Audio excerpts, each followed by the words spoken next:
Ces derniers jours, le nom de Frenkie de Jong est à nouveau sur toutes les lèvres. Les spéculations sur un éventuel transfert du milieu de terrain néerlandais en Arabie Saoudite ont suscité une réaction rapide de la part de son agent, Ali Dursun.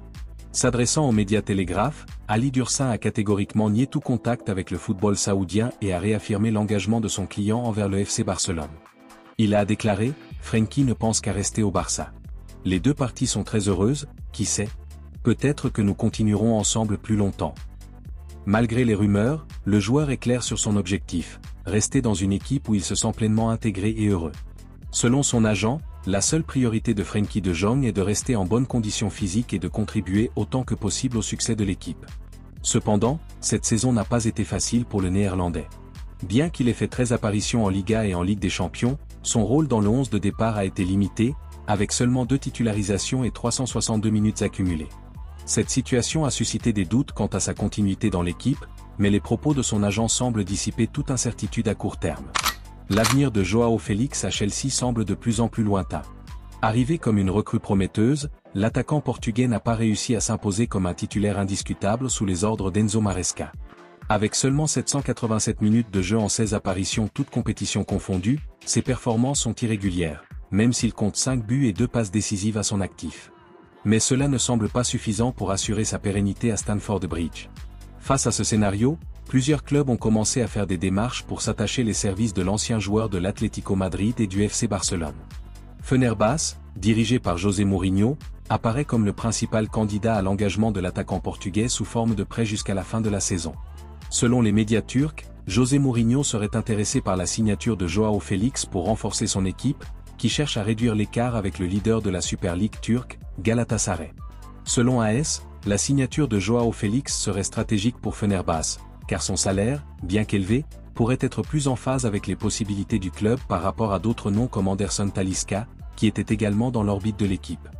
De plus, la possibilité de travailler avec un entraîneur de renom comme José Mourinho pourrait être un élément clé pour convaincre le Portugais. Le milieu de terrain brésilien de Newcastle, Bruno Guimarães, continue de s'imposer comme l'un des meilleurs joueurs de Premier League. Ses performances exceptionnelles ne sont pas passées inaperçues et le Paris Saint-Germain en a fait une priorité pour s'attacher ses services. Le club parisien serait prêt à débourser près de 100 millions d'euros pour boucler un recrutement qui pourrait devenir l'un des mouvements les plus importants de l'été prochain.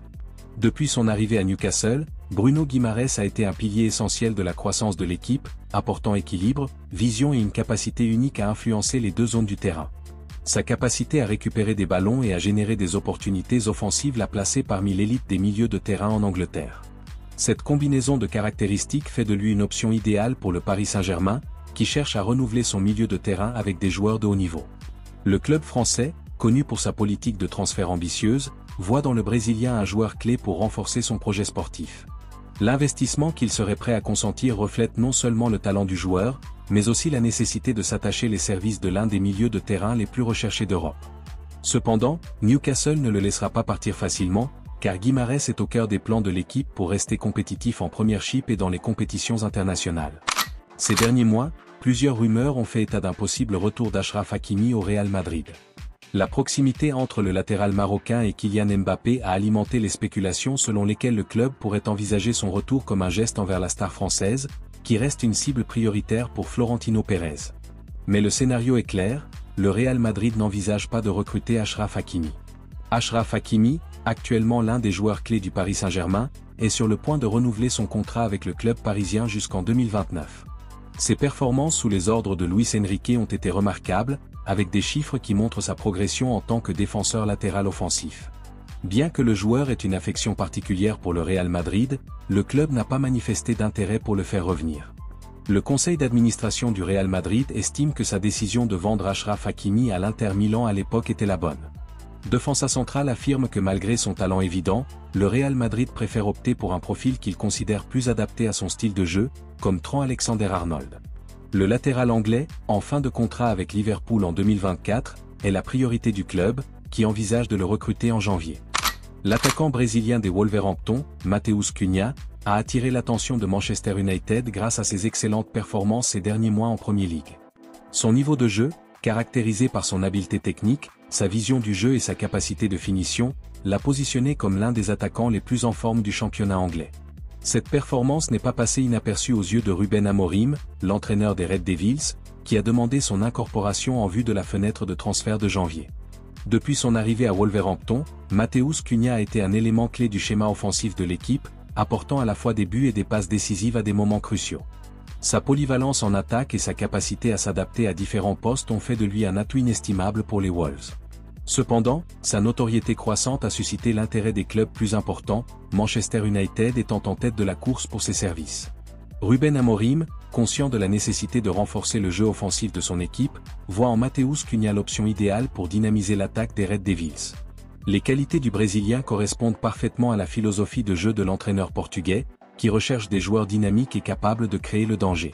Wolverhampton, de son côté, pourrait être prêt à négocier un montant reflétant l'impact et l'importance de l'attaquant dans son effectif. Aurélien Tchouaméni, milieu de terrain du Real Madrid, traverse une période complexe au sein du club. Si Carlo Ancelotti apprécie son apport et le considère comme un élément important de son dispositif, une grande partie des supporters n'est pas du même avis et critique ses performances. Dans ce contexte, Liverpool, qui suit de près le joueur français depuis des mois, pourrait tenter de le recruter lors de la période de transfert hivernal, en pariant sur son incorporation pour renforcer ses aspirations en Premier League. Le jeune milieu de terrain est arrivé au Real Madrid comme l'une des recrues les plus prometteuses de ces dernières années, mais son adaptation n'a pas été simple. Malgré ses qualités défensives et sa capacité à gérer le rythme du jeu, Aurélien Tchouaméni a été remis en question par les supporters qui attendaient un impact plus immédiat sur le terrain. Cette situation a ouvert la porte à des rumeurs de départ, l'équipe d'Arne Slot étant la principale intéressée. À Anfield, Aurélien Tchouaméni est considéré comme un élément stratégique pour renforcer le milieu de terrain, un secteur clé dans la philosophie d'Arne Slot.